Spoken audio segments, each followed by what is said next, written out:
وما ينطق عن الهوى إن هو إلا وحي يوحى علمه شديد القوى ذو مرة.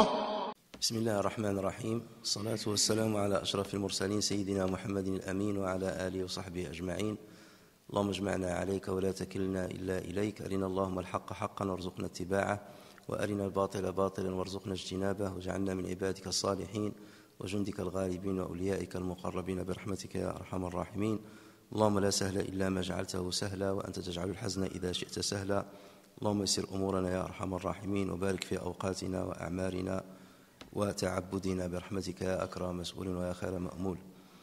Donc aujourd'hui nous allons continuer notre série. Nous avions parlé en préambule de l'importance de la sunna en islam. Nous avions parlé également des différentes étapes par lesquelles la sunna du prophète sallallahu alayhi wa sallam fut compilée. Ensuite nous avions parlé hier de la biographie de l'imam al-Bukhari rahimahullah. Et aujourd'hui, on va parler un tout petit peu de Sahih al-Bukhari, de quelques caractéristiques de Sahih al-Bukhari avant d'entamer le premier hadith. Alors, le Sahih al-Bukhari, de son vrai titre, ou bien ce vrai nom, c'est Al-Jami' al-Musnad al-Sahih al-Mukhtasar min umuri Rasulillahi wa sunanihi wa ayyamih. Donc vous voyez qu'il l'a qualifié de 4 qualificatifs. D'abord le jami', parce qu'il regroupe, ça on l'a déjà montré, le jami' c'est tout ce qui regroupe plusieurs thématiques. On a dit qu'il y a 8 thématiques que ce genre de livres vont regrouper. C'est pour ça qu'on s'appelle jami', celui qui rassemble. Al-Musnad, c'est parce que les hadiths ont été cités avec une chaîne de transmission qui va depuis le rapporteur, depuis le rédacteur de ce livre, jusqu'au prophète sallallahu alayhi wa sallam. C'est ça ce qu'on appelle as-sanad. Sanad, c'est la chaîne de transmission.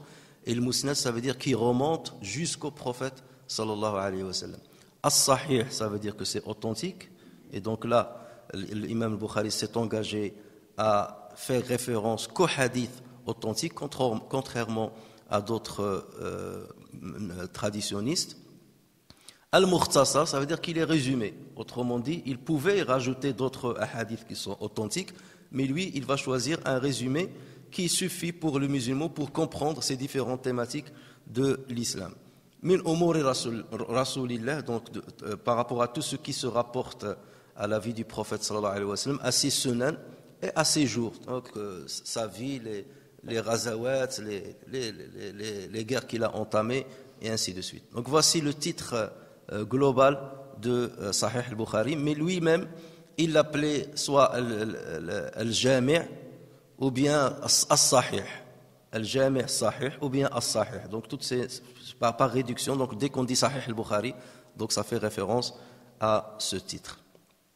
Alors ce livre-là est le fruit d'une connaissance profonde d'abord des hadiths du prophète sallallahu alayhi wa sallam, ainsi que des chaînes de transmission, comme on l'a déjà très bien dit.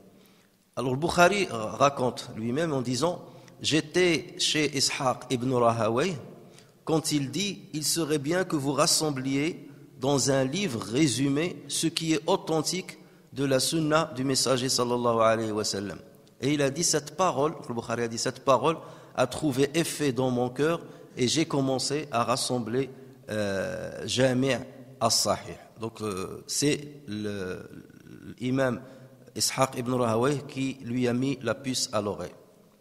La compilation de ce livre a nécessité 16 ans de la vie de l'imam al-Bukhari, pendant lesquels il sillonnait différentes contrées, et le Bukhari rahimahullah n'y ajoutait aucun hadith sans qu'il n'ait accompli ses ablutions et accompli une prière de consultation de 2 rak'at pour chacun des hadiths qu'il a cités.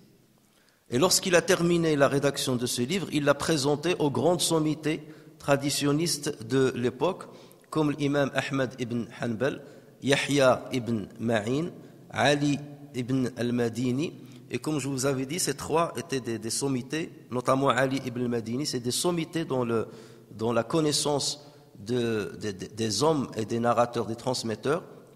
Et tous ont approuvé, et c'était ses maîtres, tous ont approuvé la validité des hadiths consignés, à l'exception de 4 hadiths. Et là où ils l'ont un peu repris, c'est sur 4 hadiths.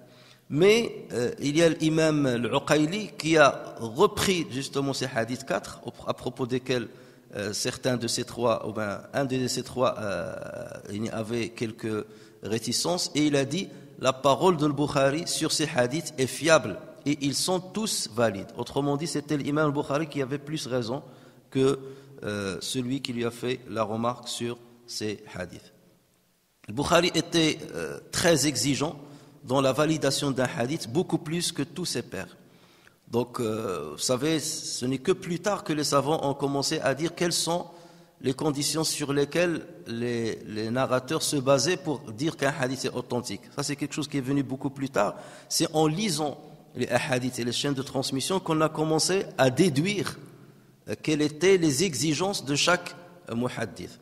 Donc, l'imam al-Bukhari, bien entendu, il faut que la personne soit fiable au niveau de sa religiosité, au niveau de sa pratique religieuse, qui n'a pas de perversité, il n'est pas connu pour une perversité, qui n'est pas connu pour quelques travers au niveau de son comportement, au point que les savants à l'époque, ils disaient, par exemple, quelqu'un qui mangeait dans les marchés, on ne prend pas en compte sa narration. Quelqu'un qui urinait debout, qu'on voit uriner debout, on ne prend pas en compte sa narration. Donc c'est beaucoup de détails qu'ils prennent en compte dans la vie d'une personne pour dire il est fiable religieusement parlant. On ne connaît pas qu'il a commis un grand péché, on ne connaît pas des petits péchés qu'il commet, qui insiste à les commettre. Donc il y a énormément de conditions pour dire maintenant on dit qu'il est fiable au niveau religieux. Et ensuite il y a la fiabilité au niveau de la mémoire ou de la consignation. Ça veut dire il a une bonne mémoire ou il consigne. Au point que même parfois, il trouvait certains narrateurs qui, lorsqu'ils prenaient de l'âge, à cause de la sénilité, ils commençaient à oublier. Donc il disait, vous pouvez prendre ces hadiths jusqu'à l'âge d'un tel, et pendant cet âge, on savait qu'il vivait dans telle ville ou tel pays, et vous ne prenez pas ces hadiths lorsqu'il avait l'âge un tel, parce qu'on savait qu'il a commencé à avoir une forme de sénilité. Donc il rentrait dans les détails de ces choses-là, et bien entendu, si la personne rédigeait, donc il sortait des écrits qu'il a rédigés lui-même, dans ce cas, bien entendu, on prend en compte. Et il ne faut pas qu'il y ait un défaut dans le hadith, un défaut qui est caché, ou bien une contradiction par rapport à des principes de l'islam. Mais le Bukhari rajoutait quelques conditions, comme par exemple le fait que quelqu'un rapporte sur un narrateur, donc un narrateur rapporte sur un narrateur, lui, il exige non seulement la contemporanéité, qu'ils aient vécu dans la même période, mais il faut qu'ils prouvent qu'ils se soient rencontrés. Une condition que, par exemple, l'imam Muslim ne prend pas en compte. Muslim, dès lors qu'il sait que les deux personnes étaient et vivaient dans la même époque, et qu'ils avaient l'âge qui permettait de comprendre que l'un a entendu de l'autre, autrement dit, on ne peut pas dire que quelqu'un il est mort, pendant qu'il est mort, l'autre il avait 5 ans, ou là 3 ans. On va dire comment il a rapporté sur lui alors qu'il n'avait que 5 ans lorsqu'il était mort. Donc il faut que les âges correspondent, ça c'est une condition, et qu'il soit contemporain. Muslim se contentait de cela. Le Bukhari non. Il rajoutait une condition supplémentaire, c'est qu'il faut que je trouve la preuve des témoignages qui prouvent qu'ils se soient rencontrés. Et non seulement un vivait dans un pays et l'autre vivait dans un autre, où ils se sont croisés comme ça, que l'un a parlé à l'autre. Alors les compétences de l'imam al-Bukhari ne se limitent pas seulement au hadith, vous pouvez l'imaginer, ou aux chaînes de transmission, mais non, il était un exégète, il était mufassir, il était linguiste, donc il maîtrisait l'arabe, il était juriste, c'était un faqih, et il n'a pas manqué de consigner ses différentes connaissances dans son sahih, au point que les 4 écoles juridiques c'est-à-dire disent que le Bukhari appartenait à eux. Certains disent qu'il était Hanafi, d'autres disent non, il est Shafi'i. Ils se prévalent de son appartenance à leur école.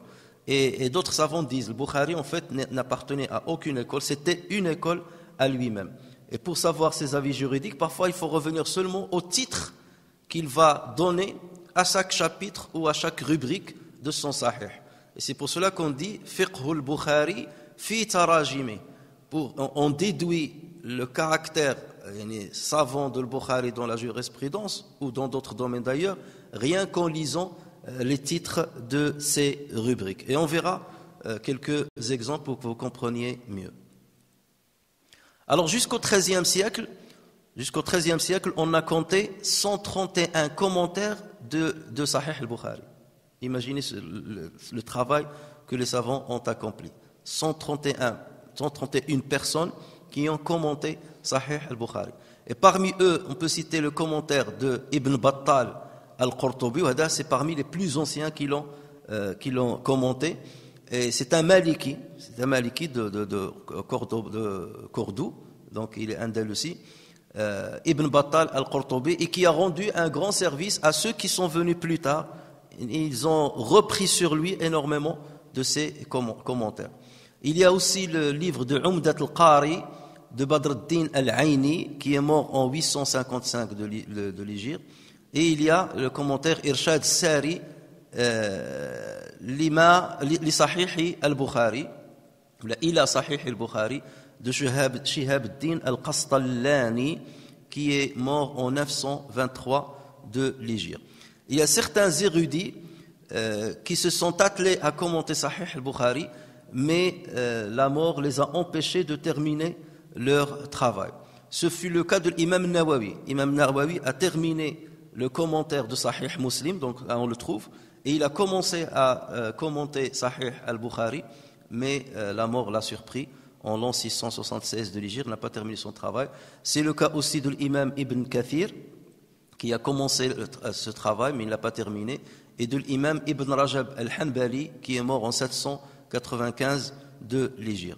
Mais de loin, le meilleur commentaire de Sahih al-Bukhari, c'est le livre Fath al-Bari et Sahih al-Bukhari de Ibn Hajar al-Asqalani, rahimahullah, qui est de Asqalan, c'est une région dans l'Égypte.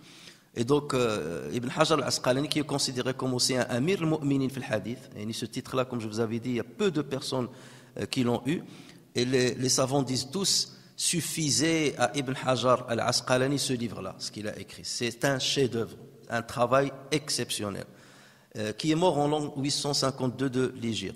Il a passé 25 ans pour commenter ce livre-là. C'est pour vous montrer le travail, et le résultat était à la hauteur de ces années qui sont passées.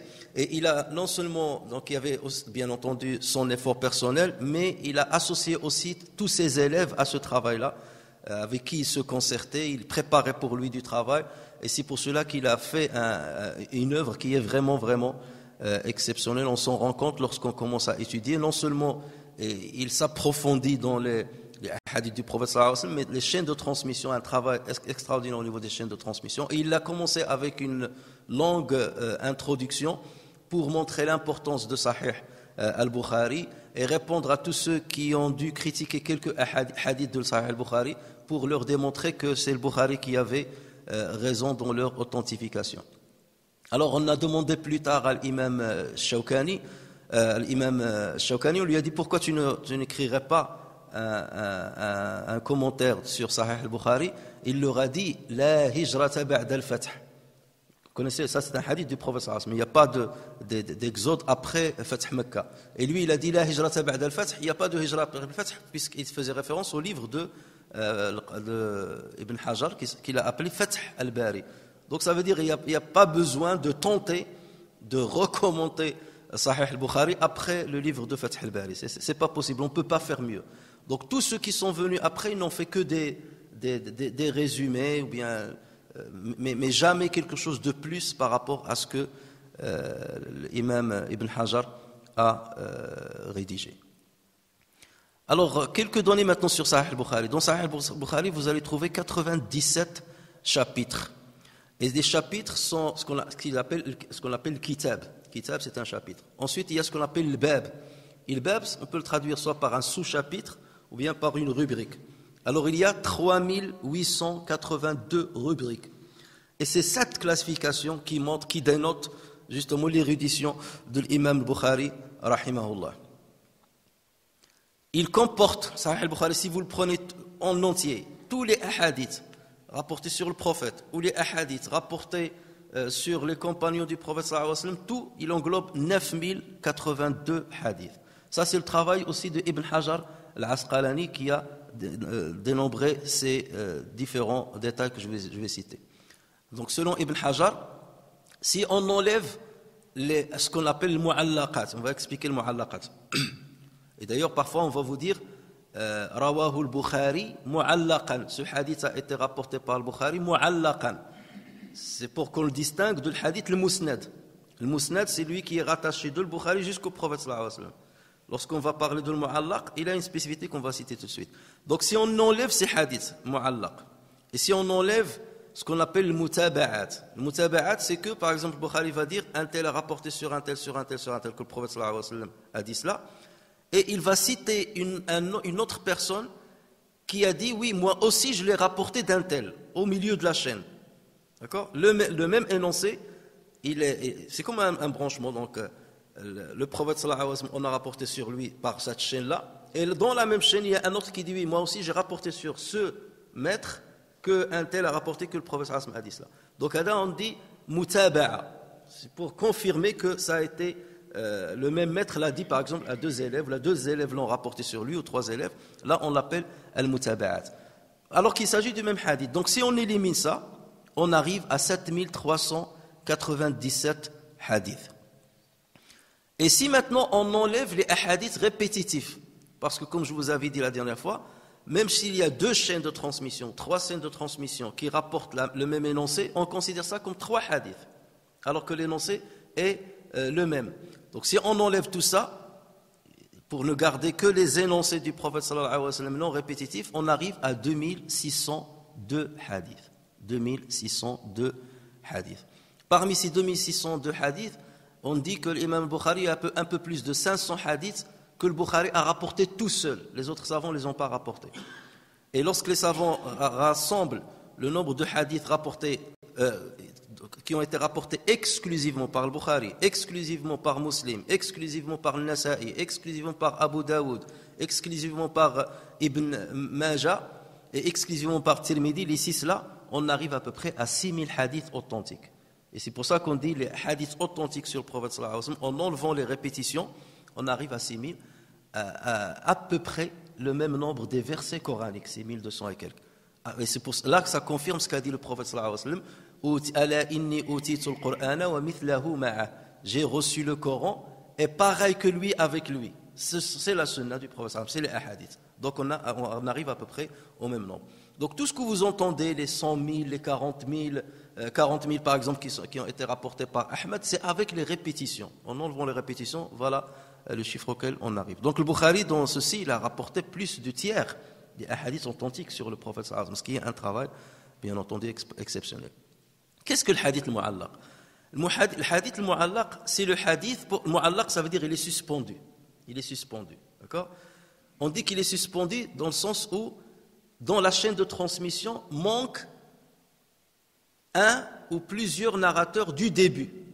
Autrement dit, le Bukhari ne va pas citer son cheikh sur lequel il a rapporté ce hadith, ou le deuxième cheikh. Donc il va citer que les derniers. Ou bien il va enlever toute la chaîne, il va laisser que le sahabi. Omar ibn Khattab a rapporté sur le prophète qu'il a dit ça. Mais entre le Bukhari et Omar ibn Khattab, il y a des gens. Le Bukhari ne les a pas cités. Ce hadith-là, on l'appelle mu'allaq. Vous allez me dire, oui, mais dans ce cas, il n'est pas musnad. La chaîne n'est pas continue. Pourquoi le Bukhari le cite? En fait, il le citait parfois dans les intitulés. Dans l'intitulé de la rubrique, pour ne pas faire long, j'ai rapporté sur un tel, sur un tel, sur un tel. Il disait, le prophète sallallahu alayhi wa sallam a dit ça dans l'intitulé. C'est pour qu'on comprenne quel est le sens de ce que veut dire le Bukhari à travers les hadiths qui vont venir, qu'il va citer. Donc jamais ce hadith-là ne va être cité après le titre de la rubrique. C'est dans la rubrique qu'il cite parfois al-mu'allaq. Donc son but, c'est pas de dire je suis en train de vous montrer le hadith authentique, mais son but, c'est seulement de dire je le prends comme titre pour la rubrique. Alors lorsqu'on voit le nombre de hadiths mu'allaq dans le Bukhari, dans Sahih al-Bukhari, il y a 1341 hadiths mu'allaq. Toutefois, ces 1441, le Bukhari lui-même les a rapportés dans son Sahih, mais avec la chaîne complète. Donc dans d'autres chapitres, il les a cités dans le chapitre lui-même, mais avec la chaîne complète. D'accord? Donc parfois il les cite dans le titre Mu'allaq, mais dans d'autres chapitres, il va le citer complet. Donc autrement dit, on le considère comme authentique, sauf 159 hadiths. Donc il y a 159 hadiths Mu'allaq dont le Bukhari n'a pas cité la chaîne de transmission complète. Et c'est là où Ibn Hajar al-Asqalani, rahimahullah, va accomplir un travail extraordinaire, c'est qu'il va venir prendre un par un ces 159 hadiths et apporter leur chaîne de transmission continue depuis le Bukhari jusqu'au prophète sallallahu alayhi wa sallam, pour prouver que le Bukhari les a entendus. Et ce livre-là, c'est un livre à part que l'imam Ibn Hajar al-Asqalani a écrit, l'a intitulé Taghliq al-Ta'liq. Alors le Mu'allaq, c'est le suspendu. D'accord? C'est comme s'il lui manque quelque chose. Il est ouvert à un certain endroit. Et lui, il l'a appelé Taghliq al-Ta'liq. Taghliq, ça veut dire Ghallaqa, ça veut dire il a fermé. Ça veut dire je vais combler le manque qui existe dans ces 159 hadiths. Et il les a rapportés avec des chaînes de transmission continues jusqu'au bout. C'est comme s'il est en train de nous dire tous les hadiths qui ont été mentionnés dans Sahih al-Bukhari sont authentiques, sans exception. Même le mu'allaqat. Donc même lorsqu'on vous dit rawahu ta'liqan, c'est un hadith mu'allaq de al-Bukhari, sachez qu'il est quand même authentique. Al-Bukhari cite souvent, comme j'ai dit, le hadith plusieurs fois. Le même hadith, et on va le voir avec le premier hadith, il le cite plusieurs fois dans différents chapitres. Pourquoi? Soit, en général, c'est parce que le Bukhari le même hadith, on peut tirer par exemple 5 leçons. Un hadith, on peut tirer 5 leçons. Par exemple, Innamal a'malu binniyat, c'est un hadith dont le Bukhari a sorti 7 moralités, ou 6 moralités, on va le voir, 6 moralités. Mais c'est des moralités sur des sujets différents. Donc, à chaque fois qu'il va aborder ce sujet, il va citer le hadith là. Mais ce qui est encore plus extraordinaire chez l'imam al-Bukhari, c'est qu'il va citer le même hadith, mais il ne va pas le citer avec la même chaîne de transmission. Il va le citer avec une autre chaîne de transmission, pour confirmer encore plus sa validité. Alors que quelqu'un d'autre aurait dit, le même hadith, ça y est, c'est bon, je le reprends puisqu'il est authentique pour moi, je le reprends à chaque fois. Non, il va le citer une autre fois pour te dire, tu vas tirer une moralité, ou une leçon au niveau de la chaîne de transmission du hadith, et tirer une autre moralité au niveau de l'énoncé du hadith. Parfois, le Bukhari va citer un hadith avec ce qu'on appelle l'an'ana. Par exemple, le Bukhari va dire, j'ai entendu mon maître un tel qui rapporte sur un tel, d'accord, que selon un tel, un tel a rapporté que le prophète a dit. A dit que selon un tel, ça veut dire an fulan. Ce an, ce qu'on appelle l'an'ana, c'est-à-dire selon un tel, elle laisse un tout petit doute. Lorsque je vous dire, selon Zayd, ceci a été fait kada. Est-ce que je prouve que j'ai entendu moi-même Zayd? C'est différent lorsque je vous dis Zayd m'a dit, ou j'ai entendu Zayd, haddathani Zayd, ou bien Zayd qala Zayd. Il y a une différence entre ça et de dire selon Zayd. Lorsque je dis selon Zayd, ça peut sous-entendre que je ne l'ai pas entendu directement, que j'ai entendu sa parole par le biais de quelqu'un d'autre. Et c'est ça l'an'ana. Donc parfois le Bukhari va rapporter le hadith où un narrateur a dit an fulan.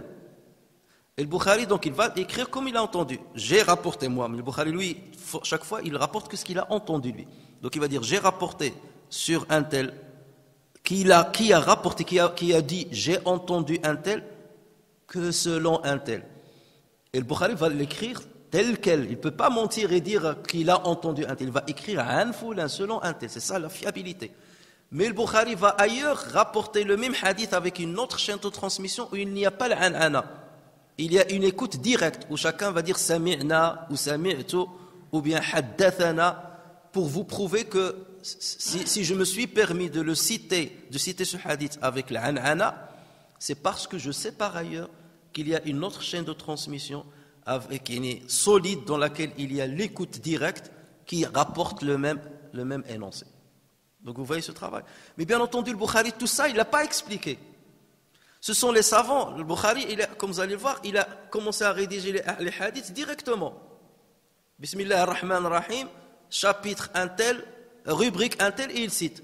Mais il n'a pas expliqué, voilà comment j'ai procédé, ma procédure pour chercher le hadith, ce que j'ai éliminé, ou pourquoi j'ai répété le hadith. C'est les savants plus tard qui ont commencé à faire ce travail pour comprendre, mais pourquoi le Bukhari l'a répété ici. Et il commençait à rassembler tous les hadiths répétés, à les rassembler, après il commençait à voir dessus. Et donc c'est là où ils disent, ah oui, ici il n'a pas rapporté avec la même chaîne de transmission.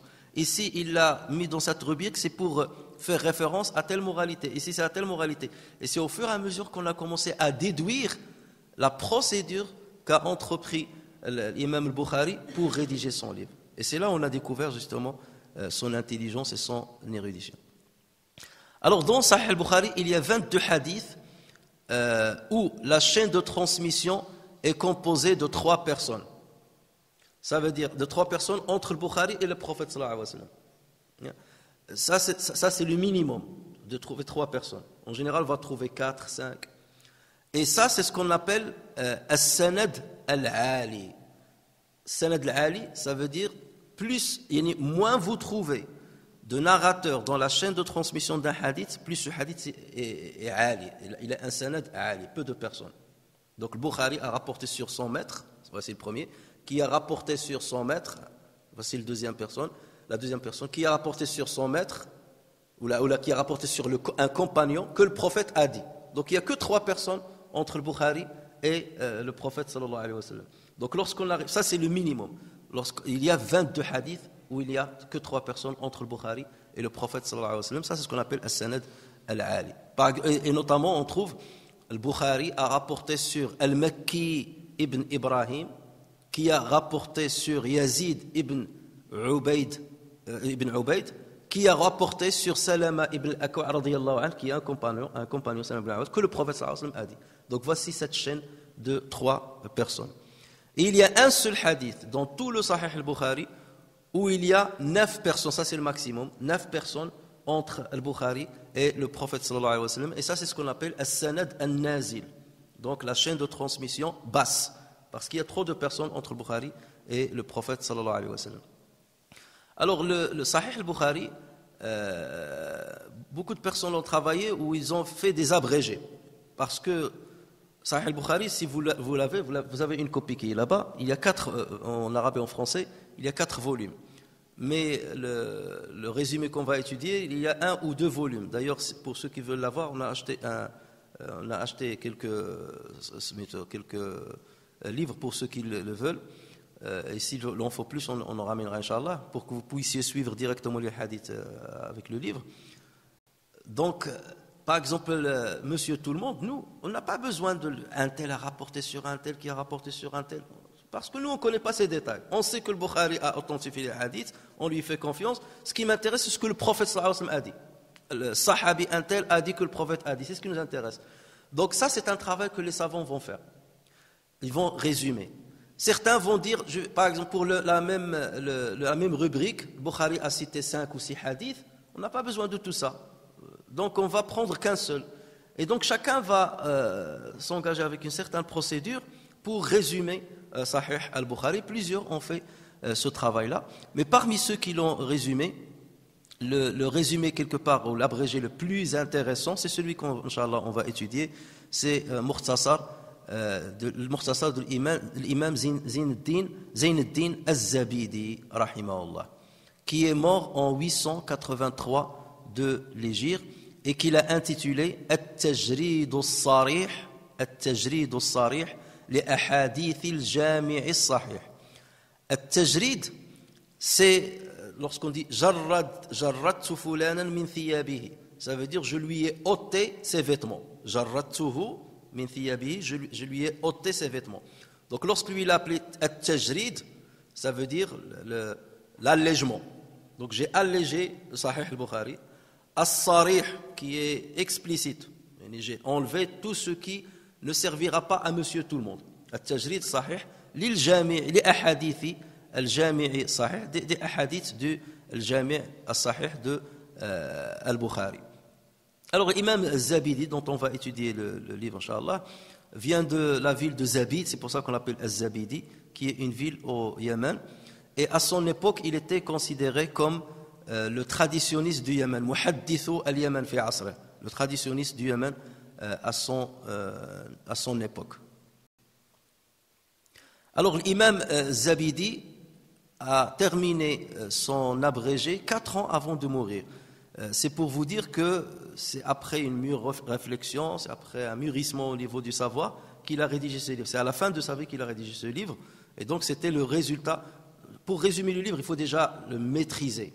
Le maîtriser très bien. Ça veut dire qu'il a passé des années à l'étudier pour justement se permettre de faire un allègement, un abrégé d'une manière précise et qui n'entache pas la grandeur de Sahih al-Bukhari. Alors, son abrégé, il contient 2195 hadiths. Donc, il a enlevé, ça veut dire qu'il a fait un travail pour enlever certains hadiths répétés, qui sont répétés, il les a enlevés. D'accord ? Donc, il a fait plusieurs procédures qu'on va voir. Mais tout de suite, ce qui va vous sauter à l'œil, vous allez dire, oui, mais tout à l'heure, on a dit, les hadiths qui sont non répétés, les hadiths nets, c'était en nombre de combien ? 2600. D'accord ? Et lui, il a laissé que 2195. Il aurait au moins rapporté les 2600. Pourquoi il y en a moins ? Parce que dans les 2600 dont on a parlé, que l'imam Ibn Hajar al-Asqalani a dit, c'est-à-dire les hadiths nets, il y a encore des hadiths où l'énoncé est le même, mais rapporté par 2 compagnons différents. Et pour l'imam Ibn Hajar al-Asqalani, ça, il va le considérer encore comme 2 hadiths. Tant que c'est le même compagnon qui a rapporté le hadith, donc il élimine le reste. Répétition. Mais lorsque c'est 2 compagnons qui ont rapporté un hadith, l'imam Ibn Hajar, il considère ça comme un hadith parce que ça renforce la solidité du hadith. Imaginez un hadith qui a été rapporté par 10 compagnons. Ce n'est pas pareil qu'un hadith qui a été rapporté par un seul compagnon. Le premier, on va le considérer comme un hadith mutawatir, notoire. Et l'autre, on va le considérer comme un hadith ahad. C'est un hadith singulier. Le premier, on le prend en considération pour des affaires relatives au dogme, à l'aqida. Le deuxième, on ne le prend pas pour des affaires relatives à l'aqida. Donc vous voyez que ce détail-là, il est très important. Voilà pourquoi Ibn Hajar al-Asqalani, qui est un fin connaisseur justement de la science du hadith, lui, il comptabilisait aussi les énoncés qui ont été rapportés par 2 compagnons différents, 3 compagnons différents. Imam Zabidi, il a dit non, notre but c'est pas un travail de spécialiste, le but c'est pas que les spécialistes puissent connaître ce livre-là. On va laisser ce travail aux vrais spécialistes. Donc moi je vais enlever encore ces hadiths répétés, même si c'est un autre compagnon qui les a rapportés, et c'est pour cela qu'il est arrivé à 2195 hadiths. Donc son objectif, comme je viens de dire, était de rendre le sahih assimilable par la majorité des musulmans en donnant plus d'importance aux énoncés des hadiths plutôt qu'aux chaînes de transmission. Quel est le travail accompli par l'imam al-Zabidi ? Donc il a procédé à plusieurs tajarid, plusieurs allègements. Le premier allègement, c'est l'élimination des hadiths répétés. Donc il a éliminé les hadiths répétés, sauf lorsqu'il y a un complément dans l'énoncé qui serait intéressant à citer. Par exemple, le hadith là, avec une chaîne de transmission, dit, le prophète a dit telle chose. Et dans un autre hadith, il a dit les choses qui ont été citées dans le premier, mais avec un ajout. Donc là, l'imam Zabidi, il dit, je vais prendre le premier hadith et le deuxième, parce que le deuxième hadith rajoute quelque chose de plus. Je vous donne un exemple. Le premier hadith qu'on verra, Inch'Allah, la semaine prochaine, c'est le hadith « Innamal a'malu binniyat », le premier hadith. L'imam Bukhari, on verra pourquoi. Le premier hadith qu'il a rapporté, il a dit « Innamal a'malu binniyat wa innama likulli imri'in ma nawa, faman kanat hijratuhu lidunya yusibuha, aw imra'atin yankihuha, fa hijratuhu lima hajara ilayh » Les actes dépendent de l'intention et chacun aura pour récompense ce qu'il avait comme intention. Celui qui a accompli une exode pour quelque chose de mondain ou pour se marier pour une femme, il aura la récompense de ce pourquoi il a voyagé. Qu'est-ce qui manque dans ce hadith? La phrase فَمَنْ كَانَتْ هِجْرَتُهُ إِلَى اللَّهِ وَرَسُولِهِ فَهِجْرَتُهُ إِلَى اللَّهِ وَرَسُولِهِ. Cette partie-là, le Bukhari ne l'a pas citée dans le premier hadith. On verra pourquoi. Donc là, l'imam Zabidi va citer ce hadith, le premier, mais il va citer le même hadith complet, avec ce complément-là, qui manquait dans la première citation. Pourquoi? Parce que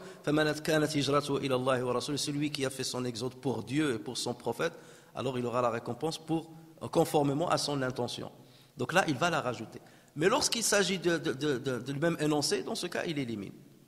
Donc voilà, ça c'est et ce que je dis là, c'est l'imam Zabidi lui-même qui le dit dans son introduction. Donc là, c'est comme on a déjà commencé à étudier le livre de Zabidi, de Murtasa, mais je vous résume ce qu'il a dit pour ne pas reprendre l'introduction dans le détail comme ce que font souvent les savants. Un résumé, voilà ce qu'il dit dans son introduction. J'ai éliminé les hadiths répétitifs, sauf lorsqu'il y a un complément qu'on trouve dans une variante et qu'on ne trouve pas dans une autre. Deuxièmement, il a éliminé les hadiths dont l'énoncé a été rapporté par plusieurs compagnons et n'en gardant qu'un seul.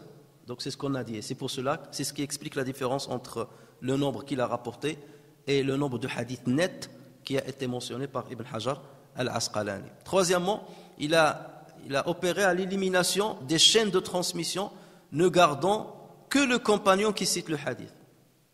Par exemple, il va dire, selon Omar ibn Khattab, le prophète a dit. Et toute la chaîne de transmission, depuis le Bukhari jusqu'à Omar ibn Khattab, il va l'enlever. Parce que c'est pour le monsieur tout le monde, ça ne nous intéresse pas, cette chaîne-là. Pour les spécialistes, non. Il va étudier cette chaîne, qui est dans la chaîne, sa vie, sur qui il a rapporté, sa fiabilité. Mais ça, on rentre dans un travail de spécialiste de hadith. Mais pour monsieur tout le monde, ce qui nous intéresse, c'est qui est le compagnon qui a rapporté sur le prophète. Donc il élimine tout ce qui monte au-dessus de sahabi dans la chaîne de transmission. Et finalement, il élimine le mu'allaqat.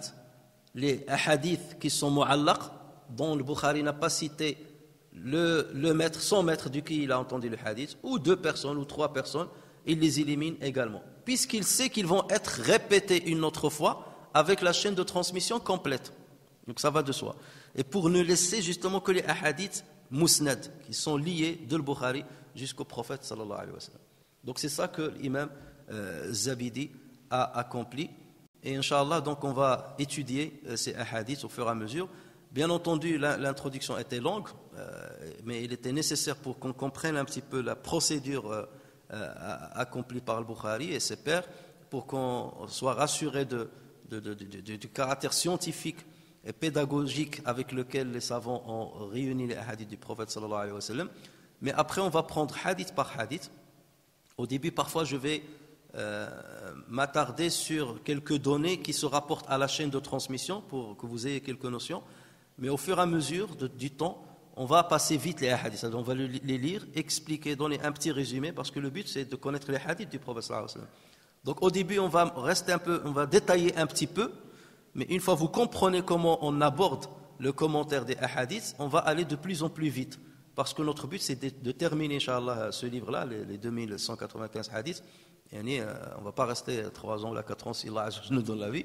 Mais le but, c'est de le faire, bien entendu, d'une manière résumée. Au départ, on tardera un petit peu pour certaines moralités, et après, on passe vite. Et la semaine prochaine, Inch'Allah, on commencera avec le premier chapitre qui est Kitabu Bad'i al-Wahi, le livre relatif au début de la révélation.